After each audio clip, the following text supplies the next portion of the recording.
Alright, mao ni update sa atong solar setup mga idol. Libre hangin na tani mga idol. So atong battery mga idol, dali lang malubat mga idol. Noon, dako man ni nga electric fan mga idol. So makadaog ra siya mga idol. Kinira atong setup. Kinira sa nga setup mga idol. Kini 800 watts nga Jinky power inverter.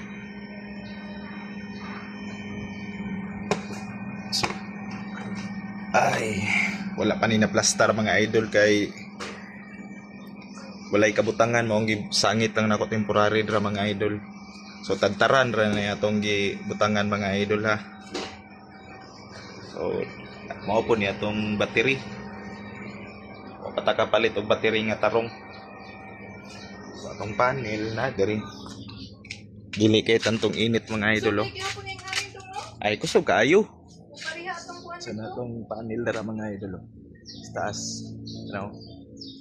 Maklaro. Tura sa taas. So libre. Libre na may hangin mga idol. Makapahangin na may adlaw mga idol nga walay gamit sa kuryente kay na may adlaw. Yes mga idol. Happy kayo kaday. Happy kay si Inday. Happy pod kayo ang isa kay makapahangin na may diri nga libre daw. Kay igang ba kayo basta adlaw mga idol no.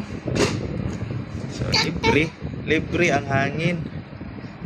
Basta na alay kuan. Basta na adlaw. Pero ini kagabi limited lang jud ang ato ang gamit ng atong solar setup kay wala na may adlaw. So kaya kayo ato ang electric fan. Dako po ba yan ang electric fan mga idol? Good morning. So taas-taas na ang iyahang kuan mga idol kay na may init, pinginit man og kalit. So okay kayo.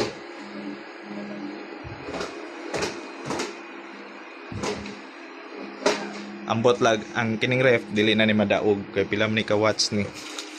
Uy. Nawala man ang iyahang kuan mga idol. Kini washing dili na po ni madaog sa atong setup kay gamay ram ni nga inverter at ang kuan mga idol. Electric fan lang ta og suga. Ini suga pwede ra kayo. Okay na kayo na. Goods na ni maka kuan na tag kuryente, maka save na ta. Kana lang, bye-bye.